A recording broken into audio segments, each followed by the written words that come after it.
Hello അസ്സലാമു അലൈക്കും. എന്തൊക്കെയുണ്ട് വിശേഷം? എല്ലാവർക്കും സുഖമാണെന്ന് വിശ്വസിക്കുന്നത്. അൽഹംദുലില്ലാഹ് ഞങ്ങളിവിടെ സുഖമായിട്ടിരിക്കുന്നത്. അപ്പോൾ ഇന്നത്തെ വീഡിയോ വന്നിട്ട് ഒരു വ്ളോഗാണ്. നിങ്ങൾ ചോദിച്ചിട്ടുള്ള കുറേ കാര്യങ്ങൾ ഇൻക്ലൂഡ് ആക്കിയിട്ടുള്ളൊരു വ്ളോഗാണ്. പിന്നെ നിങ്ങളെല്ലാവരും ചോദിച്ച ആ ഒരു പൊടിൻ്റെ റെസിപ്പിയും ഞാൻ ഈ വീഡിയോയിൽ ഇൻക്ലൂഡ് ആക്കിക്കുന്നുട്ടാ. അപ്പോൾ ഇനി കൂടുതൽ പറയണില്ല, നമുക്ക് നേരെ വീഡിയോയിലേക്ക് പോവാം. ഇന്ന് ഞാനും നോഹും ഒരുമിച്ചാണ് കേട്ടോ എണീറ്റത്. ഇപ്പോൾ കുറച്ച് ദിവസമായിട്ട് ഇങ്ങനെയൊക്കെ തന്നെ. ഞാൻ അടുത്തുനിന്ന് എണീറ്റ് പോയി കഴിഞ്ഞാൽ ഇവനക്ക് വേഗം മനസ്സിലാവും. അപ്പം ഓനും ഉണരും. അങ്ങനെ പാളുവടെ ഉണന്ന് കിടക്കുന്നുണ്ട്. ഈ ഒരു സമയത്ത് എനിക്ക് നല്ല മൂടാണ്. എല്ലാവരും ഇങ്ങനെ ചിരിച്ച് കളിച്ച് കിടക്കും. പിന്നെ കുറച്ച് സമയം ഞാൻ ടമ്മി ടൈം കൊടുക്കും. അതുപോലെ ജസ്റ്റ് ഇങ്ങനെ കാലൊക്കെ ഒന്ന് സ്ട്രെച്ച് ചെയ്ത് കൊടുക്കും കേട്ടോ.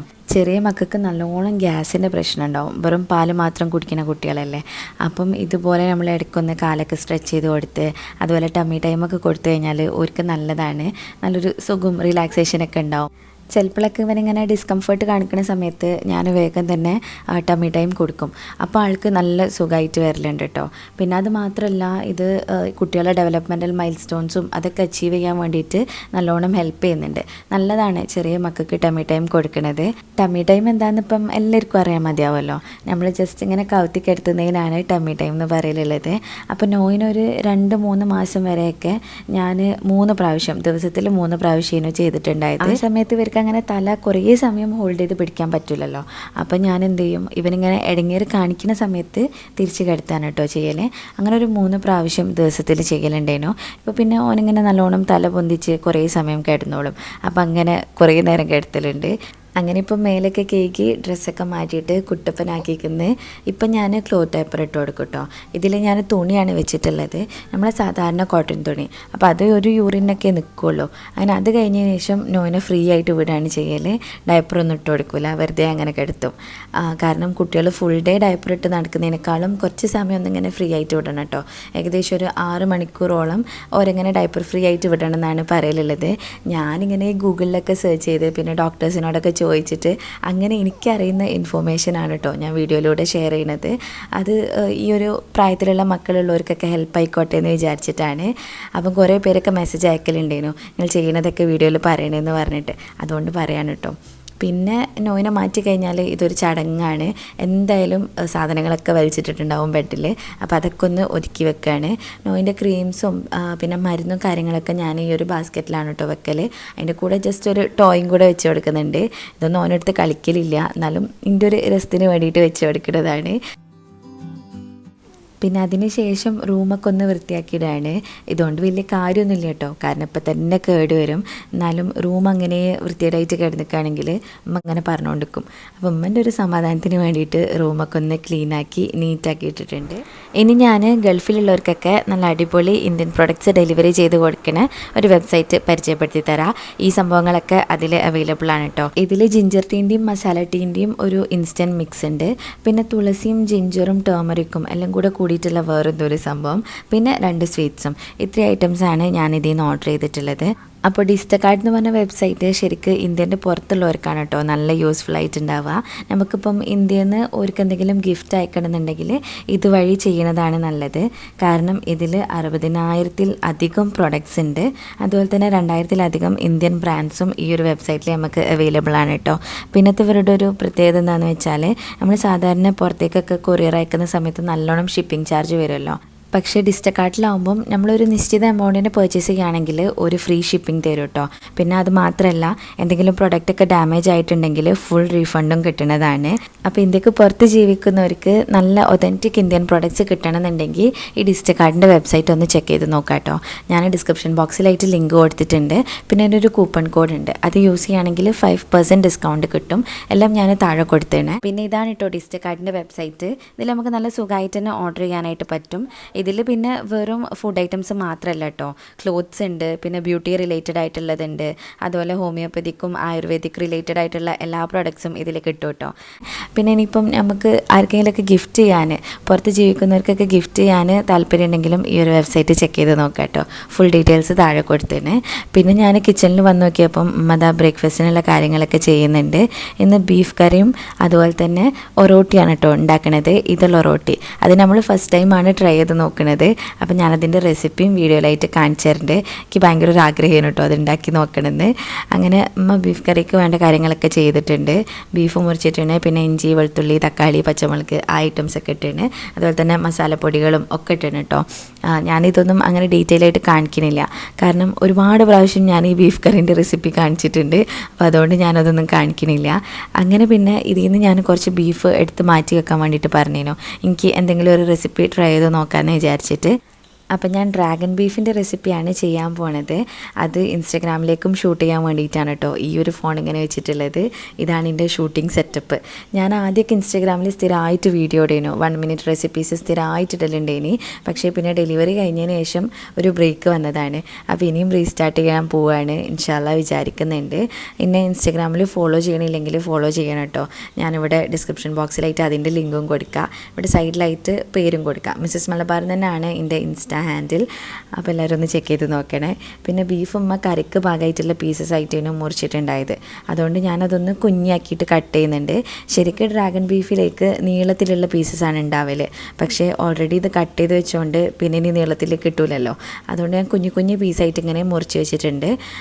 ഇനി ഇതിലേക്കായിട്ട് വെളുത്തുള്ളി ചതച്ചതാണ് ചേർത്ത് കൊടുക്കുന്നത്. അത് ഏകദേശം ഒരു ടേബിൾ സ്പൂണിൻ്റെ അടുത്ത് വെളുത്തുള്ളി ഇട്ട് കൊടുത്തിട്ടുണ്ട്. പിന്നെ 1 ടീസ്പൂൺ കുരുമുളക് പൊടിയും 1 ടേബിൾ സ്പൂൺ സോയ് സോസുമാണ് ഒഴിച്ചു കൊടുക്കുന്നത്. ഇത് ലൈറ്റായിട്ടുള്ള സോയ് സോസാണ് കേട്ടോ, അതുകൊണ്ടാണ് ഞാൻ 1 ടേബിൾ സ്പൂൺ എടുത്തത്. ഡാർക്കാണെങ്കിൽ കുറച്ച് മാത്രം ചേർത്താൽ മതി. പിന്നെ ആവശ്യത്തിനുള്ള ഉപ്പും കൂടെ ചേർത്തിട്ട് ഇതെല്ലാം കൂടെ കൈ വെച്ചിട്ട് നല്ലോണം ഒന്ന് കുഴച്ചെടുക്കുകയാണ്. ഇത് ശരിക്കും കുറേ സമയം റെസ്റ്റ് ചെയ്യാൻ വെച്ചാൽ അത്രയും നല്ലതാണ് കേട്ടോ. പക്ഷേ ഞാനിപ്പോൾ ഒരു 30 മിനിറ്റിൻ്റെ അടുത്തേ വെക്കുന്നുള്ളൂ, കാരണം പെട്ടെന്ന് ഉണ്ടാക്കിയെടുക്കാനുള്ളതുകൊണ്ട്. അപ്പം വേഗം കുഴച്ചിട്ട് ഫ്രിഡ്ജിലേക്ക് വെക്കുകയാണ്. താഴെ നമ്മൾ ഫ്രീസറിലല്ല, താഴെ ട്ടോ വെക്കണത്. അങ്ങോട്ടേക്ക് വെച്ചതിന് ശേഷം ഞാൻ ബാക്കിയുള്ള കാര്യങ്ങളൊക്കെ ചെയ്യുന്നുണ്ട്. ക്യാരറ്റും ഉള്ളിയും ക്യാപ്സിക്കുമാണ് ഇതിലേക്ക് മെയിനായിട്ട് വേണ്ടത്. അപ്പോൾ അതൊക്കെ ഇങ്ങനെ നീളത്തിലുള്ള പീസായിട്ടാണ് ഞാൻ മുറിച്ചെടുക്കുന്നത്. വേണമെന്നുണ്ടെങ്കിൽ നമുക്കിങ്ങനെ സ്ക്വയർ പോലെ ക്യൂബ്സ് ആയിട്ട് അങ്ങനെ കട്ട് ചെയ്തെടുക്കാനും പറ്റും. പക്ഷെ ഞാൻ നീളത്തിലാണ് ഇപ്പം ചെയ്തിട്ടുള്ളത്. കുറച്ച് ഇഞ്ചിൻ്റെ പീസസും എടുത്തിട്ടുണ്ട്. അപ്പം ഇനി നമുക്ക് ബാക്കിയുള്ള കാര്യങ്ങൾ ചെയ്യാം. നേരത്തെ കുഴച്ച് വെച്ചിട്ടുള്ള ബീഫ് ഉണ്ടല്ലോ, അതിലേക്കായിട്ട് 1 കോഴിമുട്ടയാണ് ഈ പൊട്ടിച്ച് വയ്ക്കുന്നത്. കോൺഫ്ലോറും ഈ ബീഫും കൂടെ നല്ലോണം ഒന്ന് പിടിക്കാൻ വേണ്ടിയിട്ടാണ് കേട്ടോ കോഴിമുട്ട ചേർത്തത്. ഇനി 1 ടേബിൾ സ്പൂൺ കോൺഫ്ലോറാണ് ഇപ്പം ഞാൻ ചേർത്തിട്ടുള്ളത്. നമ്മൾ ഈ ഒരു ബീഫിനനുസരിച്ചിട്ട് കോൺഫ്ലോർ ചേർത്ത് കൊടുക്കാം. എന്നിട്ട് പിന്നെ എല്ലാം കൂടെ നന്നായിട്ട് ഒന്നും കൂടെ കുഴച്ചെടുക്കുകയാണ്. നമ്മൾ പൊരിക്കുന്നതിൻ്റെ മുന്നായിട്ട് മാത്രമേ കോൺഫ്ലോറും ഈ മുട്ടയും ചേർക്കാൻ പാടുള്ളൂ. ഇനി പൊരിക്കാൻ വെക്കുകയാണ് കേട്ടോ. ഇത് ശരിക്ക് വേവോന്ന് പേടിയുള്ളവർക്ക് വേണമെന്നുണ്ടെങ്കിൽ ബീഫ് ആദ്യം വേവിച്ചിട്ട് ഇങ്ങനെ പൊരിച്ചെടുക്കാം. എൻ്റെ മകൾക്ക് അത് ഭയങ്കര ഒരു കൺസേൺ ആണ്, ബീഫ് വെന്തിട്ടുണ്ടാവുമോ എന്നുള്ള. അപ്പോൾ ആ പേടിയുള്ളവർക്ക് ആദ്യം ബീഫ് കുക്കറിലിട്ട് വേവിച്ചിട്ട് പിന്നെ ഇങ്ങനെ മസാല തേച്ചതിന് ശേഷം പൊരിച്ചെടുക്കാം കേട്ടോ. ഞാനിപ്പം കുറച്ചും കൂടെ ടേസ്റ്റ് ഉണ്ടാവുക ഇങ്ങനെ നമ്മൾ നേരിട്ട് പൊരിച്ചെടുക്കുമ്പോഴാണ്, വേവിക്കാതെ പൊരിക്കുമ്പോഴാണ് കുറച്ചും കൂടെ ടേസ്റ്റ് കൂടുക. അപ്പം ഞാൻ അതുപോലെ ഒന്ന് നോക്കാമെന്ന് വിചാരിച്ചിട്ടാണ് ചെയ്യണത്. ഇങ്ങനെ ബീഫിൻ്റെ പീസസ് ഓയിൽ ചൂടാക്കിയിട്ട് അതിലേക്ക് ഇട്ട് കൊടുത്തിന്. ഇട്ട പാടെ തന്നെ ഇളക്കരുത്, അപ്പം ആ കോൺഫ്ലോറൊക്കെ കൂടെ നമ്മൾ സ്പൂണിൽ പിടിക്കും. അതുകൊണ്ട് ഒരു 2 മിനിറ്റൊക്കെ വെയിറ്റ് ചെയ്തതിന് ശേഷം ജസ്റ്റ് ഒന്നിങ്ങനെ ഇളക്കി കൊടുത്താൽ മതി. ഇത് വേവാനായിട്ട് കുറേ സമയം എടുക്കും കേട്ടോ, കാരണം നമ്മൾ ബീഫ് ആദ്യം വേവിച്ചിട്ടില്ലല്ലോ. അപ്പോൾ അതുകൊണ്ട് തന്നെ കുറച്ച് സമയം ഇങ്ങനെ ലോ ഫ്ലെയിമിലിട്ടിട്ട് വേണം ചെയ്യാൻ. ശരിക്കും എല്ലാവരും പറയാം ബീഫ് അധികം വെന്ത് കഴിഞ്ഞാൽ റബ്ബർ പോലെ ആവുന്നതാണ്. പക്ഷേ ഞാൻ കുറച്ചൊന്ന് വെന്തോട്ടേന്ന് വിചാരിച്ചിട്ട് ഇത്തിരി അധികം സമയം വെച്ചിട്ടുണ്ടായിരുന്നു കേട്ടോ. അപ്പം ശരിയാണ്, ഇങ്ങനെ കുറച്ച് കട്ടി കൂടിയിട്ടുണ്ട്. അങ്ങനെ അതില്ലാതെക്കണമെന്നുണ്ടെങ്കിൽ വേഗം തന്നെ എടുക്കുക. ഞാനിപ്പം കുറച്ച് സമയം വെച്ചിട്ടാണ് ചെയ്തിട്ടുണ്ടായത്. ഇനിയിപ്പം അടുത്ത ബാച്ചും കൂടെ ഇതുപോലെ ഇട്ടിട്ട് ഫ്രൈ ചെയ്തെടുക്കുകയാണ്. അങ്ങനെ ഒരു 3-4 ബാച്ചിനുള്ളതേനു കേട്ടോ ഇതുണ്ടായത്. കുറച്ച് ബീഫെല്ലാം ഉള്ളേനു, അപ്പം പെട്ടെന്ന് ചെയ്തെടുത്തീനി. പിന്നെ ഒറോട്ടി ഉണ്ടാക്കാൻ വേണ്ടിയിട്ടുള്ള അരി ഇന്നലെ തന്നെ സോക്ക് ചെയ്ത് വെച്ചിരുന്നു കേട്ടോ. ഇതിലൊരു 3/4 ഭാഗം നെയ്ച്ചോറിൻ്റെ അരിയാണ്, പിന്നെ 1/4 ഭാഗമാണ് പച്ചരി ചേർത്തിട്ടുള്ളത്. അപ്പോൾ അത് രണ്ടും കൂടെ മിക്സ് ആക്കിയിട്ട് വെള്ളത്തിലിട്ട് വെച്ചതേനു. അത് ഞാൻ ഈ ഒരു ഗ്യാപ്പിൽ വേഗം തന്നെ കഴുകിയെടുക്കുകയാണ് കേട്ടോ. അവിടെ ബീഫ് പൊരിക്കുന്നുണ്ട്, അപ്പോൾ അത് സിമ്മിലിട്ടിട്ട് വേഗം ഇതൊന്ന് കേൾക്കാമെന്ന് വിചാരിച്ച്. ഇപ്പം ബീഫ് പൊരിച്ച് കഴിഞ്ഞിട്ടുണ്ട്. ഇനി ആ പച്ചക്കറികളൊക്കെ ഉണ്ടല്ലോ അതൊക്കെ ഒന്ന് ഓയിലിട്ടിട്ട് വാട്ടിയിട്ട് പിന്നെ നമുക്ക് ആ ബീഫ് ചേർത്ത് കൊടുക്കാം. നേരത്തെ ബീഫ് പൊരിച്ചിട്ടുള്ള ഓയിൽ തന്നെയാണ് കേട്ടോ ഞാൻ ഇതിലേക്ക് കൊടുത്തിട്ടുള്ളത്. അതൊരു 2 കയ്യിൽ ഒഴിച്ചു കൊടുത്തതിന്. എന്നിട്ട് പിന്നെ ആദ്യം ഇഞ്ചി നീളത്തിൽ മുറിച്ചതാണ് ഇട്ട് കൊടുക്കണേ. ഇതിൻ്റെ കൂടെ തന്നെ സ്പ്രിംഗ് അനിയൻ്റെ ആ താഴ്ഭാഗം ഉണ്ടല്ലോ വൈറ്റ് കളറുള്ളത്, അതും കൂടെ ചെറുതായിട്ട് മുറിച്ചിട്ട് ഇട്ട് കൊടുക്കുന്നുണ്ട്. ഇപ്പോഴൊക്കെ ഹൈ ഫ്ലെയിമിലാണ് ഇട്ട് വെച്ചിട്ടുള്ളത്. ഇനി ഇതൊന്ന് ഇളക്കിയതിന് ശേഷം അതിലേക്ക് ക്യാരറ്റ് മുറിച്ചിട്ടുള്ളത് ഇട്ട് കൊടുക്കുകയാണ്. ഇതൊക്കെ ഒന്ന് ഒന്ന് ജസ്റ്റ് വാടിയാൽ തന്നെ മതി. അങ്ങനെ ഭയങ്കരമായിട്ട് കുക്കാവണമെന്നില്ല. പിന്നെ അതിൻ്റെ കൂടെ തന്നെ ഉള്ളിയും ക്യാപ്സിക്കും എല്ലാം ഇപ്പം തന്നെയാണ് കേട്ടോ ഞാൻ ചേർത്ത് കൊടുക്കണേ. ഇതെല്ലാം കൂടെ ഒന്ന് ഇളക്കിയതിന് ശേഷമാണ് ഞാൻ ബാക്കിയുള്ള സോസസൊക്കെ ചേർത്ത് കൊടുക്കുന്നത്. 2 ടേബിൾ സ്പൂൺ ടൊമാറ്റോ കെച്ചപ്പും പിന്നെ ഒരു 1/2 ടീസ്പൂൺ അല്ലെങ്കിൽ 1 ടീസ്പൂണിൻ്റെ അടുത്ത് സോയ് സോസും കൂടെ ചേർത്ത് കൊടുക്കുന്നുണ്ട്. എന്നിട്ട് ഒന്ന് മിക്സ് ആക്കാണ് കേട്ടോ. സോയ് സോസ് ഉപ്പില്ലാത്തതാണ് ചേർക്കുന്നത്. പിന്നെ അതിൻ്റെ കൂടെ തന്നെ ഈ വെജിറ്റബിൾസൊക്കെ വേണ്ടിയിട്ട് മാത്രം കുറച്ച് ഉപ്പും കൂടെ ഇട്ടിട്ട് ഒന്ന് മിക്സ് ആക്കി എടുക്കുകയാണ്. ഇനിയിപ്പം നമുക്ക് വേണമെങ്കിൽ കുരുമുളക് പൊടി ഇതിലേക്ക് ചേർത്ത് കൊടുക്കാം കേട്ടോ, പക്ഷേ ഞാൻ ചേർത്തിട്ടില്ല. പിന്നെ നമ്മൾ പൊരിച്ച് വെച്ചിട്ടുള്ള ബീഫ് ഉണ്ടല്ലോ, അത് ഇതിലേക്കായിട്ട് തട്ടിക്കൊടുക്കുക. ഇനി ഈ ബീഫ് ഇതിൻ്റെ കൂടെ നിന്നിട്ട് മിക്സ് ആക്കിയിട്ട് സ്പ്രിംഗ് അനിയൻ മുറിച്ചതും വെളുത്ത എള്ളും കൂടെ ഇതിൻ്റെ മേലേക്ക് ഇട്ട് കൊടുക്കുന്നുണ്ട് കേട്ടോ. അപ്പോൾ ഇത്ര പണിയുള്ളൂ, ഇത് റെഡി ആയിട്ടുണ്ട്. ഇനി പിന്നെ ഞാൻ അടുത്തതായിട്ട് നമ്മളെ ഇതള റോട്ടിക്ക് വേണ്ടിയിട്ടുള്ള ആ ഒരു ബാറ്റർ അരച്ചെടുക്കാൻ വേണ്ടിയിട്ട് പോവാണ്. സോക്ക് ചെയ്തിട്ടുള്ള അരി ഒരു 2-3 ട്രിപ്പായിട്ടാണ് കേട്ടോ ഞാൻ അരച്ചെടുക്കുന്നത്. എല്ലാം കൂടെ ഇട്ടാൽ അരിഞ്ഞ് കിട്ടുമല്ലോ വിചാരിച്ചിട്ട് ഇപ്പോൾ ഒരു 3 കയ്യിലാണ് ഇട്ട് കൊടുത്തിട്ടുള്ളത്. എന്നിട്ട് അതിൻ്റെ കൂടെ തന്നെ നമുക്ക് വേറെയും കുറച്ച് സാധനങ്ങളൊക്കെ ചേർക്കാനുണ്ട്. ഇനി ഞാൻ 3 കോഴിമുട്ടയാണ് കേട്ടോ ഇട്ട് കൊടുക്കുന്നത്. ഇതിലേക്ക് വേണമെങ്കിൽ 4 മുട്ട വരെ ചേർത്ത് കൊടുക്കുക. പിന്നെ 2 കപ്പ് അരിയാണ് മൊത്തത്തിൽ എടുത്തിട്ടുള്ളത്. പച്ചരിയും പിന്നെ നെയ്ച്ചോറിൻ്റെ അരിയും കൂടെ കൂട്ടിയിട്ട് 2 കപ്പാണുള്ളത്. അത് ഫുള്ളായിട്ട് വേണമെങ്കിൽ നമുക്ക് നെയ്ച്ചോറിൻ്റെ അരി ബസ്മതി അരി ഉണ്ടല്ലോ, അത് മാത്രമായിട്ടും എടുക്കാൻ പറ്റും. അത് നല്ല ടേസ്റ്റാണ്. മാത്രം ചെയ്യുമ്പോഴാണ് കുറച്ചും കൂടെ ടേസ്റ്റ് ഉണ്ടാവുക തോന്നുന്നത്. പിന്നെ ഞാൻ ആവശ്യത്തിനുള്ള ഉപ്പിട്ട് കൊടുത്തതിന് അതിനുശേഷം 3 ടേബിൾ സ്പൂൺ ചോറ് അതും കൂടി ഇതിലേക്ക് ചേർത്തിട്ട് അരച്ചെടുക്കാൻ പോവുകയാണ്. പിന്നെ ഇത് നമ്മൾ അരയ്ക്കുന്നത് ഫുള്ള് തേങ്ങാപ്പാലിലാണ് കേട്ടോ. ഇതിൽ പച്ചവെള്ളം ചേർക്കണേ ഇല്ല, ജസ്റ്റ് തേങ്ങാപ്പാൽ മാത്രമേ ചേർക്കണുള്ളൂ. അതും നല്ല കട്ടിയുള്ള പാല് വേണം ചേർത്ത് കൊടുക്കാൻ. ഇനി നമുക്ക് അരച്ചിട്ട് വരാം. ഇത് തീരെ തരിയൊന്നുമില്ലാതെ നല്ല ഫൈനായിട്ട് തന്നെ അരയണം കേട്ടോ. നമ്മൾ സാധാരണ ദോശയൊക്കെ അരക്കുമല്ലോ, അതുപോലെ തന്നെ അരച്ചെടുക്കണം. പിന്നെ ഞാനൊരു ബൗളെടുത്ത് വെച്ചിട്ട് ഈ മാവെല്ലാം ഇതിലേക്ക് ഒഴിക്കാമെന്ന് വിചാരിച്ചിട്ട് അപ്പോൾ ഫസ്റ്റ് ബാച്ച് ആക്കിയപ്പം ഒഴിച്ചു കൊടുത്തേന്. ഇനിയിപ്പോൾ രണ്ടാമത്തേത് റെഡിയാക്കുകയാണ്. ഇതിൽ നമ്മൾ മുട്ടൊന്നും ചേർക്കേണ്ട ആവശ്യമില്ല. അപ്പം അരി ഇട്ട് കൊടുത്തതിന് പിന്നെ അതിലേക്ക് തേങ്ങാപ്പാൽ ഒഴിച്ചിട്ട് ഇതും കൂടെ ഒന്ന് അടിച്ചെടുക്കുകയാണ്. അങ്ങനെ ഈ ബാറ്റർ രണ്ടും തമ്മിലൊരു കളർ വ്യത്യാസമില്ലേ, ആ ഫസ്റ്റത്തേൽ നമ്മൾ മുട്ട ചേർത്തുകൊണ്ടാണ് കേട്ടോ ആ ഒരു മഞ്ഞ കളറുള്ളത്. പിന്നെ ഇതും കൂടെ ചേർത്തിട്ട് നല്ലോണം ഒന്ന് മിക്സ് ആക്കിയിട്ട് എടുക്കുക. ഇപ്പോൾ ഇത് നല്ല കട്ടി ഉണ്ടല്ലോ, ഇത്ര കട്ടി പാടില്ല കേട്ടോ, കുറച്ച് ലൂസായിട്ടാണ് വേണ്ടത്. അപ്പോൾ ബാറ്റർ കുറേ ഉണ്ടേനി, അതുകൊണ്ട് ഞാനത് കുറച്ച് മാറ്റി വെച്ചേനെ, ഇനി പിന്നെ യൂസ് ചെയ്യാമെന്ന് വിചാരിച്ചിട്ട്. അപ്പം ഇതിലേക്ക് ഇനി കുറച്ചായിട്ട് തേങ്ങാപ്പാൽ ചേർത്തിട്ട് മിക്സ് ആക്കി എടുക്കുകയാണ്. നമ്മുടെ നീർദോശ ഉണ്ടല്ലോ, അതിൻ്റെ ആ ഒരു പരുവത്തിൽ വേണം ഇതിൻ്റെ മാവ് ഉണ്ടാവാൻ. ഇതിൽ വെള്ളം ചേർക്കരുത് കേട്ടോ, അപ്പോൾ അതിൻ്റെ ടേസ്റ്റ് പോവും. തേങ്ങാപ്പാൽ മാത്രം ചേർത്ത് കൊടുക്കുക. പിന്നെ അതിന് ശേഷം ഈ ഒരു പാത്രത്തിലാണ് ഞാൻ ഒറോട്ടി റെഡിയാക്കാൻ പോണത്. നമുക്ക് പ്ലേറ്റിലും ആക്കാം, അല്ലെങ്കിൽ ഇതുപോലത്തെ ഇങ്ങനെ നല്ല കുഴിയുള്ള പാത്രം എടുക്കുകയാണെങ്കിൽ അതിലും ആക്കാനായിട്ട് പറ്റും. ഇതിലാകുമ്പോൾ നമുക്ക് കുറേ ലെയേഴ്സ് ഉണ്ടാക്കിയെടുക്കാനായിട്ട് പറ്റും. പ്ലേറ്റിലാകുമ്പം ഒരു 10 ലെയറൊക്കെ പറ്റുള്ളൂ തോന്നുന്നു. ഞാൻ പിന്നെ ഇത് ഫുള്ളായിട്ടൊന്നും ഉണ്ടാക്കാൻ നിൽക്കണില്ല, കാരണം അത് കുറേ സമയമാവുമല്ലോ. അപ്പോൾ അതുകൊണ്ട് ആദ്യം ഈ പാത്രത്തിൽ ഒന്ന് നെയ്യ് തടവി കൊടുത്തേന്. പിന്നെ അതിന് ശേഷം ഒരു പാത്രത്തിൽ കുറച്ച് വെള്ളം വെച്ചിട്ട് അതൊന്ന് ചൂടാക്കുന്നുണ്ട്. ഇതിൽ ഉള്ളിലേക്കാണ് നമ്മൾ ആ പാത്രം ഇറക്കി വെക്കാൻ പോണത്. അതിനുശേഷം അതിലേക്കായിട്ട് ഇങ്ങനെ ബാറ്റർ ഒഴിച്ചു കൊടുക്കാൻ കേട്ടോ വേണ്ടത്. അപ്പം ആ പാത്രം ഒന്ന് പൊന്തി നിന്നോട്ടേ വിചാരിച്ചിട്ട് ഞാൻ വേറൊരു കുഞ്ഞി സ്റ്റീലിൻ്റെ പ്ലേറ്റ് ഒന്നിങ്ങനെ കമിഴ്ത്തി വെച്ച് കൊടുക്കുന്നുണ്ട്. അതിൻ്റെ മേലായിട്ട് ഈ പാത്രം വെച്ചാണ്. ഇനി നമുക്ക് ഫസ്റ്റത്തെ ആ ഒരു ബാറ്റർ ഒഴിച്ചു കൊടുക്കാം. ഒരു 2 സ്പൂണൊക്കെ ഒഴിച്ചാൽ മതി, കുറച്ച് മാത്രം ഒഴിച്ചാൽ മതി, നല്ല നൈസായിട്ട് നിന്നോട്ടെ. എന്നിട്ട് പിന്നെ അത് അടച്ച് വെച്ചിട്ട് വേവിക്കുക. അതിന് ശേഷം ഇതിൻ്റെ മേലായിട്ട് കുറച്ച് നെയ്യ് തടവി കൊടുക്കുക. പിന്നെ അടുത്തത് ഒഴിക്കുക. ഇങ്ങനെ ഓരോ പ്രാവശ്യം ചെയ്തെടുക്കണം കേട്ടോ. ആ ഒരു മാവ് വെന്ത് കഴിഞ്ഞാൽ നമുക്ക് വേഗം മനസ്സിലാവും, അതിൻ്റെ കളറ് ചെറുതായിട്ടൊന്ന് മാറും.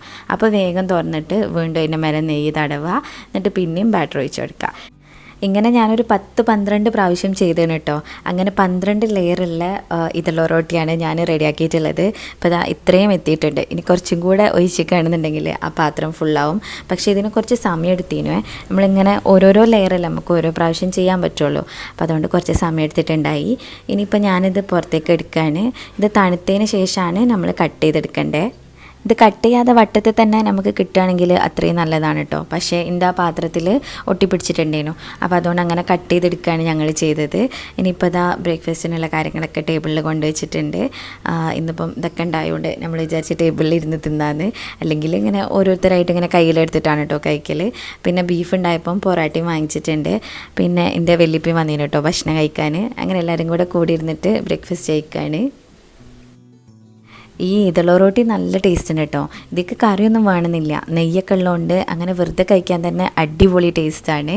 പിന്നെ ബീഫ് കറീൻ്റെ കൂടെ പറയണ്ട, സൂപ്പർ കോമ്പിനേഷനാണ് കേട്ടോ ഈ ബീഫ് കറി. നേരത്തെ ഞാൻ കാണിച്ചിട്ടുള്ള ആ ഒരു ഡ്രാഗൺ ബീഫ് ഉണ്ടല്ലോ, അതിൻ്റെ കൂടെ അല്ല, ഇതിൻ്റെ കൂടെയാണ് ഈ ഒരു റൊട്ടി സൂപ്പറായിട്ടുണ്ടായിരുന്നത്. നല്ല രസമുണ്ടായിരുന്നു കഴിക്കാൻ. പിന്നെ ഇതന്നെയാണ് ഇതിൻ്റെ എക്സാക്ട് ടേസ്റ്റ് എന്നൊന്നും എനിക്കറിയില്ല, കാരണം ഇതിന് മുന്നേ ഞാനിത് ഉണ്ടാക്കിയിട്ടുമില്ല കഴിച്ചിട്ടുമില്ല, അപ്പോൾ അറിയില്ല കേട്ടോ. നല്ല ടേസ്റ്റ് ഉണ്ടായിരുന്നു എന്തായാലും. ഈ ഒരു രീതിക്ക് ഉണ്ടാക്കുകയാണെങ്കിൽ അടിപൊളിയാണ്. പിന്നെ ഡ്രാഗൺ ബീഫും നല്ല ടേസ്റ്റ് ഉണ്ടായിന് കേട്ടോ. അതിങ്ങനെ വെറുതെ കഴിക്കാനാണ് കുറച്ചും കൂടെ ടേസ്റ്റ് തോന്നിയിട്ടുള്ളത്. പിന്നെ ഇതാ ഞാൻ ഈ റൊട്ടി ഇങ്ങനെ കട്ട് ചെയ്ത് വെച്ചത് ഇതിലായിട്ട് എടുത്ത് വെച്ചാണ് കേട്ടോ. നല്ല രസമുണ്ട് അത് കാണാനായിട്ട് തന്നെ. ഇങ്ങനെ ഓരോ ലെയറും നമുക്ക് സെപ്പറേറ്റ് ചെയ്തിട്ട് എടുക്കാനായിട്ട് പറ്റുന്നുണ്ടേനി. അപ്പോൾ ഇതുവരെ ഈ ഒരു ഇതള റൊട്ടി ട്രൈ ചെയ്ത് നോക്കിയിട്ടില്ല എന്നുണ്ടെങ്കിൽ ഒന്ന് ഉണ്ടാക്കി നോക്കിയിട്ടോ. നല്ല രസമുണ്ട്, എനിക്ക് ഭയങ്കരമായിട്ട് ഇഷ്ടമായി. പിന്നെ അതിന് ശേഷം നോയിൻ്റെ പരിപാടികളൊക്കെ ഇനി ചെയ്യാനായിട്ട് പോവാണ്. ഇതുവരെ കുറച്ച് നേരം ഉറങ്ങി, പിന്നെ അനിയന്മാരെ കൂടെ അങ്ങനെ കളിക്കാനും കേട്ടോ. ഇപ്പം മോനെ കുളിപ്പിച്ച് കൊണ്ടുവന്നിട്ടുണ്ട്. അപ്പോൾ ഞാൻ ക്രീമൊക്കെ ഇട്ട് ഡ്രസ്സൊക്കെ മാറ്റി കൊടുക്കുകയാണ്. ഇനി ഇവനെ ഫീഡ് ചെയ്തൊക്കെ കഴിഞ്ഞാൽ കുറച്ച് സമയം ഒന്ന് കിടന്നുറങ്ങും കേട്ടോ. അങ്ങനെ അധികം നേരമൊന്നുമില്ല, ഒരു 3/4 മണിക്കൂർ അല്ലെങ്കിൽ ഒരു അരമണിക്കൂർ അത്രയ്ക്ക് ഉറങ്ങുള്ളേ. പിന്നെ വീണ്ടും എണീറ്റ് പാലൊക്കെ കുടിച്ച് ഇങ്ങനെ കുറച്ച് കഴിച്ച് കഴിഞ്ഞാൽ വീണ്ടും ഉറങ്ങും. അങ്ങനെ മൊത്തത്തിൽ ഉറങ്ങില്ല എന്നുള്ളൂ, എന്നാലും ഇടയ്ക്കിടയ്ക്കായിട്ട് ഇങ്ങനെ അരമണിക്കൂർ 1 മണിക്കൂറൊക്കെ ആയിട്ട് ഉറങ്ങലുണ്ട്. പിന്നെ കുളിച്ച് കഴിഞ്ഞതിന് ശേഷമാണ് ഞാൻ എനിക്ക് D3 കൊടുക്കലുള്ളത്, വിറ്റാമിൻ D3ൻ്റെ ഡ്രോപ്സ്. ഇത് റോയൽ D3 എന്ന് പറഞ്ഞിട്ടുള്ളൊരു സംഭവമാണ് കേട്ടോ. ഞാൻ ആദ്യം നോയിന് ഡോക്ടർ തന്നത് കൊടുത്തപ്പം ഇവനക്ക് തിരികെ പറ്റുന്നില്ലേനി, അതിൻ്റെ ടേസ്റ്റ് കുട്ടിക്ക് തീരെ ഇഷ്ടമാവണില്ലേനി. അപ്പം ഞാനത് ഡോക്ടറോട് പറഞ്ഞപ്പം എനിക്ക് ഈ ഒരു ഫ്ലേവറിലുള്ളത് എടുത്തു തന്നതാണ് കേട്ടോ. ഇത് മാംഗോ ഫ്ലേവറിലുള്ളത്. ഇത് എനിക്ക് പിന്നെയും ഇഷ്ടമുണ്ട്. ഈ D3 നമ്മൾ 2 നേരം കൊടുക്കണമല്ലോ. ഇപ്പം 0.5 ml വെച്ചിട്ടാണ് കൊടുക്കൽ, രാവിലെ ഒരു നേരം പിന്നെ രാത്രിയും അങ്ങനെ ആക്കിയിട്ടാണ് കേട്ടോ കൊടുക്കൽ. ഇത് വേഗം കുടിച്ചോളും, നല്ല ഇഷ്ടമാണ്. ഇനി ഇവനെ ഫീഡ് ചെയ്തിട്ട് ഉറക്കാൻ വേണ്ടിയിട്ട് പോവാണ്. പിന്നെ കുറേ പേരൊക്കെ ചോദിച്ചിരുന്നു നോയിന് ഇങ്ങനെ ഫോർമുല മിൽക്ക് കൊടുക്കുന്നുണ്ടോയെന്ന്, പെട്ടെന്ന് വെയിറ്റ് ഗെയിൻ ചെയ്യാൻ ഫോർമുല കൊടുത്തിനോ എന്ന് ചോദിച്ചിരുന്നു. ഞാൻ ഫോർമുല ഒന്നും കൊടുത്തിട്ടില്ല കേട്ടോ, ബ്രസ്റ്റ് മിൽക്ക് മാത്രമാണ് കൊടുക്കുന്നത്. ഇപ്പം നോയിന് 4 മാസം കഴിഞ്ഞിട്ടുണ്ട്. ഇതുവരെ ബ്രസ്റ്റ് മിൽക്കാണ് കൊടുത്തിട്ടുള്ളത്. ഇൻഷാല്ലാ ഒരു 6 മാസം ആവണ വരെ വെറും ബ്രസ്റ്റ് മിൽക്ക് മാത്രം കൊടുക്കാമെന്നാണ് കേട്ടോ വിചാരിക്കുന്നത്. ഞാൻ പറഞ്ഞില്ല, ഞാനൊന്ന് കുളിച്ച് വന്നപ്പോഴത്തേനും ഓൻ എണീറ്റിട്ടുണ്ട്. അപ്പം ഞാൻ ചെറുതായിട്ടൊന്ന് ആട്ടിയൊക്കെ നോക്കി, അതിലിങ്ങനെ വെറുതെ കിടക്കുന്നുണ്ട് കേട്ടോ അവിടെ. പിന്നെ ഞാൻ മുന്നത്തെ വീഡിയോസിൽ ബ്രസ്റ്റ് മിൽക്ക് ഉണ്ടാവാൻ വേണ്ടിയിട്ട് ഒരു പൊടി കഴിക്കലുണ്ടെന്ന് പറഞ്ഞിരുന്നു കേട്ടോ. അന്ന് തൊട്ട് തന്നെ എല്ലാവരും റെസിപ്പി ചോദിക്കുന്നുണ്ട്. അപ്പം അത് ഉണ്ടാക്കാൻ പോവാണ്. ആ സമയത്ത് ഞാൻ റെസിപ്പി ഷൂട്ട് ചെയ്യാമെന്ന് വിചാരിച്ച് ഇതിപ്പം അരി എടുത്ത് വെച്ചാണ്. പിന്നെ കടലുണ്ട് ഒക്കെ ഇങ്ങനെ ഈ ഒരു അളവിലാണ് കേട്ടോ അമ്മ എടുത്തിട്ടുള്ളത്. ഇതിപ്പം കുറേ ഉണ്ടാക്കിയിട്ട് വെക്കുകയാണ്. ആദ്യം ഇങ്ങനെ തന്നെ അമ്മ ചെയ്തത്. കുറേ കാലം നിൽക്കും കേട്ടോ, നമ്മൾ ഒരാൾ മാത്രം കഴിക്കുന്നതെന്നുണ്ടെങ്കിൽ കുറേ കാലത്ത് നിൽക്കും. പിന്നെ ആൽമണ്ട്സും വാൽനട്ടും കുറച്ച് ഹേസൽനട്ടും ഉണ്ടായിനെ, അത് മുന്നേ വാങ്ങിയത് ബാക്കിയുള്ളതിനും, അപ്പോൾ അതും കൂടി ഇതിൽ ചേർക്കുന്നുണ്ട്. പിന്നെ കറുത്ത എള്ള് വേണം കേട്ടോ, അതും ഇങ്ങനെ ഒരു പ്ലേറ്റിലാക്കിയിട്ട് എടുത്ത് വെച്ചാണ്. മധുരത്തിനായിട്ട് ഇതിൽ ശർക്കരയാണ് ചേർക്കണത്, പഞ്ചസാര ഇടലില്ല, ശർക്കരയാണ് ചേർക്കൽ. അപ്പോൾ ഇനി ഇതെല്ലാം സെപ്പറേറ്റ് ആയിട്ട് വറുത്തെടുക്കണം. അതിന് വേണ്ടിയിട്ട് ഒരു പഴയ പാത്രം വെച്ചാണ് കേട്ടോ വറുക്കാനൊക്കെ ഇതെല്ലാം നല്ലത്. അപ്പോൾ ആദ്യം കടലയാണ് ചേർത്ത് കൊടുക്കണേ. കടല നന്നായിട്ട് വറുത്തെടുക്കണം. നമ്മൾ സാധാരണ കടല വറുക്കുന്ന സമയത്ത് ഉപ്പോ അല്ലെങ്കിൽ മണലൊക്കെ ഇട്ടിട്ടല്ലേ വറുക്കൽ. ഇതിൽക്കായിട്ട് അങ്ങനെ ഇടലില്ല കേട്ടോ അമ്മ, അത് എന്തോ ഒരു സുഖം തോന്നലില്ല. അപ്പോൾ അതുകൊണ്ട് കടല ജസ്റ്റ് അങ്ങനെ ഇട്ടിട്ടാണ് വറുക്കലുള്ളത്. എള്ള് ഇതവിടെ കഴുകി റെഡിയാക്കി വെച്ചാണ്. ഇപ്പോൾ ഇതാ കടല നല്ലോണം വറുത്തെടുത്തതാണ് കേട്ടോ. ഇതൊരു 10-15 മിനിറ്റ് വെച്ചിട്ടാണ് ഇങ്ങനെ ആക്കി കിട്ടിയത്. ഇതിലിപ്പോൾ നിങ്ങൾക്ക് നോക്കിയാൽ കാണാം കുറച്ചൊരു കറുപ്പ് കളറൊക്കെ വന്നിക്കണമല്ലോ. ആ ഒരു പരുവത്തിലാവണം കേട്ടോ ഇത് വറുക്കേണ്ടത്, കാരണം നമുക്ക് സ്റ്റോർ ചെയ്ത് വെക്കാനുള്ളതല്ലേ. അപ്പോൾ നല്ലോണം വറുത്ത് കിട്ടണം. പിന്നെ വേറൊരു പാത്രം വെച്ചിട്ടുണ്ട്, എന്നിട്ട് അതിലേക്കായിട്ട് എള്ളാണ് ചേർത്ത് കൊടുക്കണേ. കഴുകിയിട്ടുള്ള എള്ളിട്ടിട്ട് അതൊന്ന് വറുത്തെടുക്കുകയാണ്. ഇത് വറുക്കുന്ന സമയത്ത് നല്ല സിമ്മിലാവണം കേട്ടോ ഫ്ലെയിം വെക്കേണ്ടത്, കരിഞ്ഞു പോകാനേ പാടില്ല. ഇങ്ങനെ ഇടയ്ക്കിടയ്ക്കായിട്ട് ഇളക്കി കൊടുക്കുന്നുണ്ട്. പിന്നെ കടലമ്മ 2 ബാച്ചായിട്ടാണ് വറുത്തത്. ഫസ്റ്റത്തെ ബാച്ചും പിന്നെ രണ്ടാമത്തെ ബാച്ചും റെഡി ആയിട്ടുണ്ട്. അപ്പോൾ അതിൻ്റെ ഇടയ്ക്ക് എണീറ്റാണ് കേട്ടോ. അപ്പം എടുക്കാൻ അനിയന്മാരൊന്നും വീട്ടിലില്ലേനു, ഓരൊക്കെ എങ്ങോട്ടൊക്കെ പോയതാണ്. അപ്പം ഞാൻ ഓനെങ്ങനെ എടുത്തുകൊണ്ട് വന്നിട്ട് റോക്കറിൽ കിടത്തിയിട്ടുണ്ട്. അതൊക്കെ ഇങ്ങനെ നോക്കി കിടക്കുക, റോക്കറിൻ്റെ ഹാങ്ങിങ്സ് ഒക്കെ ഇങ്ങനെ നോക്കി കിടക്കുന്നുണ്ട്. കടല ഇതാ കണ്ടില്ലേ നല്ലോണം വറുത്താണ്. അപ്പോൾ ഇനി ഇതിൻ്റെ തോലിങ്ങനെ സെപ്പറേറ്റ് ആക്കിയിട്ട് എടുക്കുകയാണ്. അത് കഴിയുന്ന പോലെ ചെയ്താൽ മതി കേട്ടോ, എല്ലാത്തിൻ്റെതും സെപ്പറേറ്റ് ആക്കണം നിർബന്ധമില്ല. പിന്നെ അരി ഉമ്മ ഇതാ അവിടെ കഴുകി വെച്ചാണ്. ഇനിയിപ്പം ഇതൊക്കെ വറുത്തെടുക്കാനുണ്ട്. അപ്പോൾ അരിയും ഉമ്മ ബാച്ച് ആക്കിയിട്ടാണ് വറുക്കണത്. എല്ലാം കൂടെ ഇട്ടാൽ അത്ര പെട്ടെന്ന് ആയി കിട്ടൂലല്ലോ, അതുകൊണ്ട് കുറച്ച് മാത്രമാണ് ചേർത്തിട്ടുള്ളത്. എന്നിട്ട് നല്ലോണം ഒന്ന് ഇളക്കി ഇതിൻ്റെ കളർ നല്ലോണം മാറണം. ഞാൻ കാണിച്ചു തരാം അവസാനം. വേറൊരു പാത്രത്തിൽ ഉമ്മ നട്ട്സ് എല്ലാം കൂടെ ഒരുമിച്ചാണ് കേട്ടോ ഇട്ട് കൊടുക്കുന്നത്. ആദ്യം വാൽനട്ട് ഇട്ടാണ്, പിന്നെ അതാ ഹേസൽനട്ട് ഇത് കുറച്ചുള്ളേനി അതും കൂടെ ഇതിലേക്ക് ചേർത്ത് കൊടുക്കുന്നുണ്ട്. പിന്നെ ബദാം നമ്മൾ ആൽമണ്ട്സും കൂടെ ഇട്ട് കൊടുക്കുകയാണ്. ഈ പൊടി തിന്നു കഴിഞ്ഞാൽ എന്തായാലും ബ്രസ്റ്റ് മിൽക്ക് വരുന്നൊന്നുമല്ല കേട്ടോ ഞാൻ പറയണത്, നല്ലതായിട്ടുള്ള സാധനങ്ങളാണ്. അതുപോലെ എനിക്ക് നല്ല ഹെൽപ്പായിട്ടുണ്ട് ഈ ഒരു പൊടി കഴിക്കുന്നതുകൊണ്ട്. അങ്ങനെ പ്രശ്നങ്ങളൊന്നും ഇതുവരെ വന്നിട്ടില്ല, ബ്രസ്റ്റ് മിൽക്ക് ഇല്ലാതാവേ അങ്ങനത്തെ പ്രശ്നമൊന്നും വന്നിട്ടില്ല. അപ്പോൾ അതുകൊണ്ടാണ് ഞാൻ ഈ ഒരു റെസിപ്പി ഷെയർ ചെയ്യാമെന്ന് വിചാരിച്ചത്. അങ്ങനെ എന്താ ഈ നട്ട്സൊക്കെ വറുത്തെടുത്തണേ, ഇതൊക്കെ ജസ്റ്റ് ഒന്ന് ആയാൽ മതി, അങ്ങനെ ഓവറായിട്ട് കളർ മാറണ്ട. പിന്നെ അരി ഫസ്റ്റത്തെ ബാച്ച് റെഡി ആയിന്, എള്ളും റെഡി ആയിട്ടുണ്ട്. അങ്ങനെ എല്ലതും ആക്കി ഇവിടെ വെച്ചിന് കേട്ടോ. ഇനി ഇതൊക്കെ ഒന്ന് ചൂടാറിയിട്ട് വേണം നമുക്ക് പൊടിച്ചെടുക്കാൻ. കടലിൻ്റെ തോലുമ്മ കുറച്ചൊക്കെ കഴിഞ്ഞാണ്, ഇനിയും കുറച്ച് ബാക്കിയുണ്ട്. അതങ്ങനെ മൊത്തത്തിൽ തോല് പോയിട്ടില്ലെങ്കിലും പ്രശ്നമൊന്നുമില്ല. അരി ഇതാ ഇതേപോലായിട്ട് വരണം കേട്ടോ, നല്ലോണം കളർ മാറിയിട്ട് ഒരു ഗോൾഡൻ കളറായിട്ട് വരണം. ഈ ഒരു സമയപ്പോഴത്തേനും ഉച്ചയ്ക്ക് ഫുഡ് കഴിക്കാനുള്ള നേരമായേ, നല്ലോണം നേരം പിടിക്കും ഇത് വറുക്കാനായിട്ട്, നമ്മൾ അതിൻ്റെ അടുത്ത് തന്നെ നിൽക്കും വേണമല്ലോ. അപ്പം ഇനി ഫുഡ് കഴിച്ചിട്ട് നമുക്ക് പൊടിച്ചെടുക്കാമെന്ന് വിചാരിച്ച്. അപ്പോൾ ഇനി ലഞ്ചിനുള്ള കാര്യങ്ങളൊക്കെ അമ്മ റെഡിയാക്കിനോ കേട്ടോ. അതൊക്കെ ഞാൻ പാത്രത്തിലാക്കിയിട്ട് ടേബിളിൽ കൊണ്ടുവയ്ക്കാൻ പോവാണ്. ഇന്ന് അനീസ്കി ഉണ്ട് ഫുഡ് കഴിക്കാൻ. ഇത് പയറും ബീൻസും എല്ലാം കൂടെ മിക്സാക്കിയിട്ട് ഉണ്ടാക്കിയിട്ടുള്ളൊരു ഉപ്പേരിയാണ്. നല്ല ടേസ്റ്റാണ് കേട്ടോ അത് കഴിക്കാൻ. അപ്പോൾ അനീസ്ക വന്നപ്പോൾ ഇതാ നോയിനെങ്ങനെ എടുത്ത് നടക്കുന്നുണ്ട്. ഇവനക്ക് ആരെങ്കിലും എടുത്ത് നടക്കുകയാണെങ്കിൽ നല്ല കുട്ടിയാണ് കേട്ടോ, ഒച്ചിമിലിയൊന്നും ഉണ്ടാവില്ല, അങ്ങനെ ഇരുന്നോളും. നമ്മൾ കിടത്തിയിട്ട് പോന്നാൽ ഭയങ്കര കച്ചറാക്കും കേട്ടോ, അങ്ങനത്തെ ഒരു സ്വഭാവമാണ് ഇപ്പോൾ. അപ്പോൾ അനീസ്ക ഇങ്ങനെ എടുത്ത് കൊണ്ടെടുക്കുന്നുണ്ട്. അമ്മ മീൻ ചൂടോടെ കഴിക്കാമെന്ന് പറഞ്ഞിട്ട് അതിപ്പം പൊരിക്കാനായിട്ട് ഇട്ടിട്ടുണ്ട് കേട്ടോ. പിന്നെ ഞാൻ കറിയും കാര്യങ്ങളും ഒക്കെ ടേബിളിൽ കൊണ്ടുവെക്കാനായിട്ട് പോവാണ്.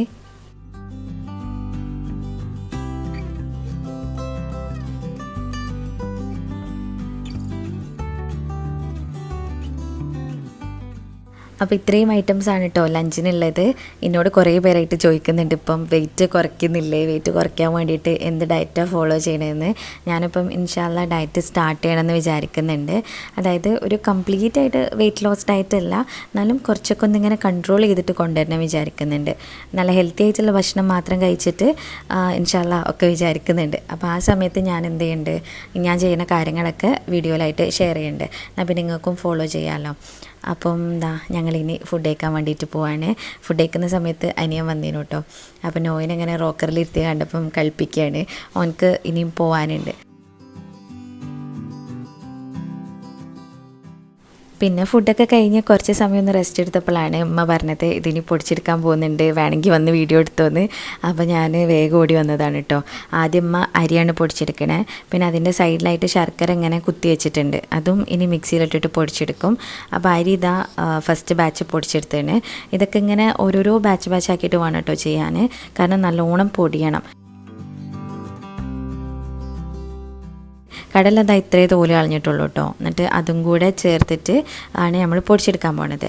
അപ്പോൾ ഈ പൊടിച്ചിട്ടുള്ള അരിയിലേക്ക് ആദ്യം എള്ളും നട്ട്സും കടലയും എല്ലാം കൂടെ ഇട്ടണേ.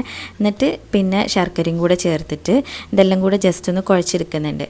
ഇതിപ്പോൾ ഈ അരിയിൽക്കിട്ട് മിക്സ് ആക്കേണ്ടത് എന്തിനാന്ന് വെച്ചാൽ നമ്മൾ നട്ട്സൊക്കെ വെറുതെ അങ്ങനെ പൊടിച്ചെടുത്താൽ പൊടിഞ്ഞ് കിട്ടില്ല, അതിൽ നിന്ന് ഓയിൽ റിലീസായിട്ട് വരും. അപ്പോൾ അത് പൊടിയാതെ ഇങ്ങനെ ഒരു കുഴമ്പ് രൂപത്തിലാവും. അപ്പോൾ അതിന് വേണ്ടിയിട്ടാണ് അരിയിലേക്ക് ചേർത്തിട്ട് പൊടിച്ചെടുക്കണത്. അപ്പോൾ നിങ്ങൾ വിചാരിക്കുന്നുണ്ടാവും അരിയും ആദ്യം പൊടിക്കാതെ ഇതിൻ്റെ കൂടെ ഇട്ടിട്ട് എല്ലാം കൂടെ ഒരുമിച്ച് പൊടിച്ചാൽ പോരെന്ന്. അങ്ങനെ ആകുമ്പോഴും പറ്റൂല കേട്ടോ, കാരണം അരി അത്ര പെട്ടെന്നൊന്നും പൊടിഞ്ഞ് കിട്ടില്ല. അപ്പോൾ അതുകൊണ്ടാണ് ആദ്യം അരി പൊടിച്ചിട്ട് പിന്നെ എല്ലാം കൂടെ മിക്സ് ആക്കിയിട്ടിടണത്. അപ്പോൾ ഇതാ ഇത് പൊടിഞ്ഞ് കിട്ടീന് കേട്ടോ, നല്ല ടേസ്റ്റ് ഉണ്ട്. പിന്നെ ഇതാ ഇത്രയും ഉണ്ടാക്കിയേ, ഇതിങ്ങനെ സ്റ്റോർ ചെയ്ത് വെക്കുകയാണ് ചെയ്യൽ. ഇനി ആവശ്യത്തിനനുസരിച്ചിട്ട് ഇങ്ങനെ എടുത്ത് കഴിക്കുകയാണ് കേട്ടോ ചെയ്യുക. നമുക്ക് ആവശ്യത്തിനുള്ളത് വേറൊരു ബോട്ടിലാക്കിയിട്ട് വെക്കും. അങ്ങനെ ആണ് ഇതിൻ്റെയൊക്കെ പരിപാടി. അപ്പോൾ ഇതൊക്കെ ഉമ്മയാണ് ചെയ്യൽ, ഞാനിപ്പം ആദ്യമായിട്ട് കണ്ടതാണ് ഉമ്മ ചെയ്യണത്. അങ്ങനെ ഇന്നത്തെ വീഡിയോ ഇത്രേ ഉള്ളൂ. ഇതന്നെ ഒരു ലോങ് വീഡിയോ ആയിട്ടുണ്ടാവും. ഞാനിതിൻ്റെയൊക്കെ റെസിപ്പീസ് ഉള്ളതുകൊണ്ടാണ് ബാക്കി വീഡിയോസൊന്നും ഞാൻ ഷൂട്ട് ചെയ്യാഞ്ഞത്, കാരണം ഇതന്നെ ആകുമ്പോൾ തന്നെ നല്ല ലോങ് ആവുമല്ലോ. അപ്പം ഇന്നത്തെ വീഡിയോ നിങ്ങൾക്ക് എല്ലാവർക്കും ഇഷ്ടമായിട്ടുണ്ടാവുമെന്ന് വിചാരിക്കുകയാണ്. പിന്നെ ഇതിൽ കാണിച്ചിട്ടുള്ള റെസിപ്പീസൊക്കെ ഒന്ന് ട്രൈ ചെയ്ത് നോക്കണേ, എന്നിട്ട് നിങ്ങളുടെ ഫീഡ്ബാക്ക് അറിയിക്കണം. പിന്നെ അതുപോലെ എന്തെങ്കിലും സജഷൻസ് ഒക്കെ ഉണ്ടെങ്കിൽ താഴെ കമൻറ്റായിട്ട് അറിയിക്കുക, അല്ലെങ്കിൽ എനിക്ക് ഇൻസ്റ്റാഗ്രാമിൽ മെസ്സേജ് ചെയ്യുക. പിന്നെ ഡിജിറ്റൽ കാർഡിൻ്റെ കാര്യം മറക്കണ്ട കേട്ടോ, ഞാൻ താഴെ ഫുൾ ഡീറ്റെയിൽസ് കൊടുത്തിട്ടുണ്ട്, ഒന്ന് ചെക്ക് ചെയ്ത് നോക്കുക. എൻ്റെ കൂപ്പൺ കോഡ് യൂസ് ചെയ്താൽ 5% ഡിസ്കൗണ്ടും കിട്ടും. അപ്പോൾ ഇന്നത്തെ വീഡിയോ നിങ്ങൾക്ക് ഇഷ്ടമായിട്ടുണ്ടാവുമെന്ന് വിചാരിക്കുന്നത്. ഇഷ്ടമായിട്ടുണ്ടെങ്കിൽ ലൈക്ക് ചെയ്യുക, ഷെയർ ചെയ്യുക, പ്രീവിയസ് വീഡിയോസൊക്കെ കാണുക. ഇനിയും ഇതുപോലത്തെ വീഡിയോസിനായിട്ട് മിസ്സസ് മലബാറിലേക്ക് സബ്സ്ക്രൈബ് ചെയ്യുക. താങ്ക്